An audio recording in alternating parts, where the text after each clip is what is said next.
हमारे साथ हसन अदील मौजूद हैं मेहमान रमज़ान में। ब्रेक पर जाने से पहले हमने आपको बताया था कि 7वीं जमात के तालिबे इल्म हैं और काफ़ी अरसे से ये बिल्कुल बिल्कुल बल्कि ये नारा भी आप ही बताएं, और ये कब जहन में आया, कब इसकी शुरुआत हुई? मेरी एनजीओ का नाम है भूखे नहीं सोएंगे।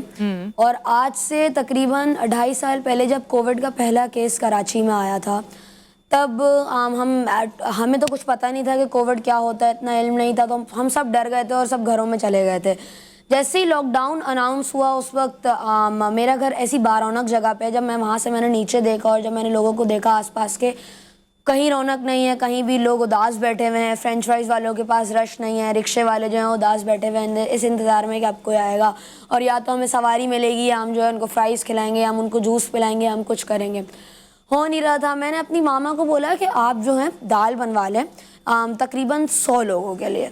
मेरे दिमाग में कुछ होने लगा, मतलब बस आप दाल बनवा लें तकरीबन 100 लोगों के लिए। उन्होंने बोला क्या हो गया, कोई दोस्त वोस्त आ रहे हैं, क्या हो गया, कुछ हो रहा है बताओ, तो दावत वावत है, क्या हो गया, बाबा ने कुछ बोला है?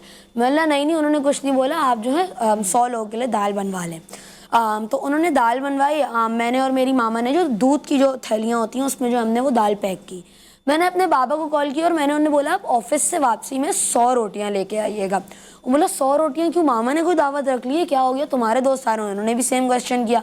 मैंने नहीं आप बस ले आए, हमने कुछ करना है। अच्छा, वो 100 रोटियां ले आए। उन्होंने नीचे से कॉल की कि हसन मैं नीचे हूँ, आ जाओ। मैं और मेरी मामा वो दाल के जो पैकेट्स हैं वो लेके नीचे उतरे और हम लोग जो है वो ब्रिजेस के नीचे और जगहों पे जो है हम बांटने गए।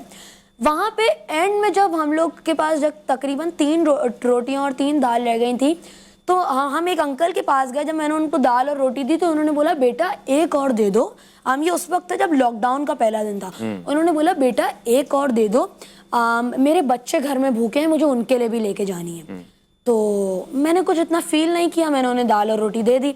हम आगे बढ़े थोड़ा सा तो वहाँ पे भी एक और अंकल थे, मैंने उन्हें दाल और रोटी दी। जब हम आगे बढ़े मैंने पीछे मोड़ के जब उन्हें देखा तो उवैस भाई और नुसरत भाई आप बिलीव नहीं करेंगी, उन्होंने वो रोटी जो है वो एक गंदे नलके से जो है उसको धोई है, उस रोटी को, उसी रोटी से अपने हाथ साफ किए और उसी रोटी से अपनी दाल खाई।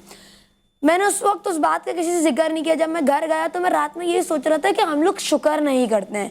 हमें ठंडी रोटी मिल जाए तो हम ठुकरा देते हैं, हमें ठंडा खाना मिल जाए तो हम ठुकरा देते हैं, हमें कोई भी चीज़ हम 2 दिन पुरानी मिल जाए तो हम ठुकरा देते हैं कि 2 दिन पुरानी क्यों मिली है, अभी की क्यों नहीं मिली और हम बाहर क्यों खाना नहीं खा रहे। मैं यही बात सोच रहा था कि उन्होंने कैसे खा लिया, क्या हुआ। हम नेक्स्ट डे जो है वो ग्रॉसरी लेने गए। तो जब हम ग्रॉसरी लेने गए वहाँ से हम वापसी में आ रहे थे तो हम बहुत बड़े स्टोर में गए थे।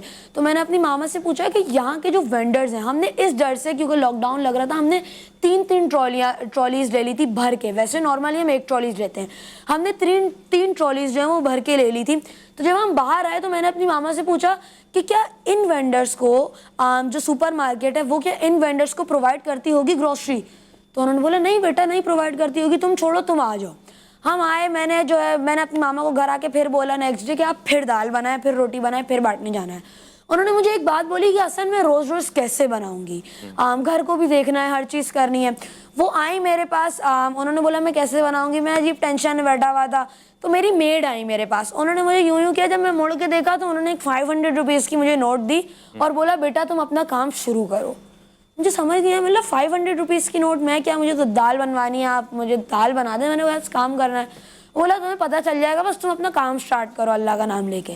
रात में मेरे जब बाबा आए तो उन्होंने फिर मुझे आइडिया दिया कि हम लोग जो है एक प्रॉपर तरीके से काम करते हैं और हम लोग जो है एक एनजीओ स्टार्ट करते हैं जिसका नाम है भूखे नहीं सोएंगे। जबकि मुझे अस्थमा भी है और मगर फिर भी मेरे माँ बाबा ने मुझे इजाज़त दी और फिर उन्होंने बोला कि आप जो है ये काम स्टार्ट करें। बड़ी बात। और आपके अंदर ये विल भी है ना, आपके अंदर वो स्पार्क है। आप हमसे जितनी देर बात कर रहे हैं, इनके अल्फाज और इनका तरीक़ाकार और जिस तरह ये एक्सप्लेन कर रहे हैं, तो आपके अंदर वो स्पार्क है। वो अम्मा अब्बा ने देख लिया होगा, उनसे बेहतर कौन जानता है। स्कूल के दोस्त क्या कहते हैं जो आसपास होते हैं? स्कूल के दोस्त, स्कूल की टीचर्स, सारे मेरे जितने भी लोग जो हमें देख रहे हैं हर चीज़, वो सब अप्रिशिएट भी करते हैं और कुछ लोग मजाक भी उड़ाते हैं। मजाक भी उड़ाने के साथ साथ कुछ लोग डिस्करेज भी करते हैं। तो हर तरह से चीज़ें। डिस्करेज कैसे करते हैं? डिस्करेज, सबसे बड़ी डिस्करेजमेंट तो ये होती है कि घर के नंबर पे थ्रेट्स आ रही होती हैं कि आप ये काम, जी बिल्कुल, आप ये काम बंद कर दें वरना हम मार देंगे और ये सब कर देंगे।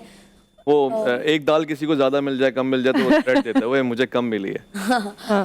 और लोग डिस्करेज भी करते हैं कि तुम ये फेम के लिए काम कर रहे हो, तुमने पिछले साल किया, जब तुम फेमस हुए उसके बाद तुमने काम छोड़ दिया। तो मैं उनको यही बात बोलता हूँ कि नहीं मेरा तो एक ही एम है कि जो हम लोग घर में खाते हैं, जो हम लोग करते हैं, वही हम लोगों को खिलाएं, कोई बराबरी होनी। आप वैसे आपको शौक है मुख्तलिफ खानों का, या आपने कभी ये किया? अभी तो आप ये बात कर रहे हैं, उन अंकल को आपने देखा और रियलाइज किया, इससे पहले आप करते थे अम्मी से जब ये फरमाइशें? काम स्टार्ट नहीं किया था तब तो ऑब्वियसली मैं भी करता था कि मुझे बाहर से खाना है, ऑर्डर करना है। जी बिल्कुल। मगर जब मैंने ये देखा तो मैं लोगों के साथ बैठ के खाता हूँ, और 2.5 साल से रमज़ान में तो हम अफ्तारी करा ही रहे हैं, रमज़ान के अलावा भी जब हम एवरी संडे दस्तरखान लगाते हैं, संडेज को फैमिलीज घूमने जाती है, मगर मेरी फैमिली जो है वहीं पे उसी दस्तरखान पे लोगों के साथ चले माशाल्लाह, अल्लाह ताला कबूल मंजूर फरमाए। और आपकी मुख्तलिफ तस्वीर भी इस वक्त हम टेलीविजन पर दिखा रहे हैं, और अगर आपको कोई ज्वाइन करना चाहे तो आप तारिक रोड पे मौजूद बिल्कुल। हम Tariq road, main Tariq road, Imtiaz super market, Khalid bin Waleed road, उसके सामने हमारी अफ्तारी। लेकिन इसमें बहुत काबिल तहसीन आपके वालिदैन की का जो साथ है, और जिस तरह वो मेहनत कर रहे हैं और आपका साथ दे रहे हैं। ऐसा ही है। और देखें, दूसरों के लिए बाइस से हौसला बनेंगे। ये हसन जो इसकी उम्र के लोग हैं, लड़के हैं, उनके लिए एक इंस्पिरेशन है कि बच्चे गेम्स में, पबजी में और दीगर बहुत सारे शुगल हैं, सोशल उनमें मीडिया जाके वक्त ज़ाया करते हैं। ये कौम के लिए सोच रहा है, और जब ये बड़ा हो जाएगा इंशाल्लाह ये और बड़ा सरमाया बनेगा, सासत बनेगा। इसमें ज़फ़र अब्बास साहब का भी बड़ा हाथ है, वो बहुत इसको अप्रिशिएट भी करते हैं, इंकरेज करते हैं। हम एक दूसरे को हौसला और हिम्मत अगर दे सकें तो इससे बढ़ के क्या है। हमारी सोसाइटी डिस्करेज करती है, फ़ौरन से कहते हैं जी आप मशहूर होने के लिए कर रहे हैं। अच्छा हो रहे हैं भाई, मशहूर ही हो रहे हैं तो अल्लाह ताला इज्जत दे रहा है, इससे क्या फ़र्क पड़ता है। मगर काम क्या हो रहा है, आप भी करें मशहूर होने के लिए, आपको भी अल्लाह ताला शोहरत दे देगा।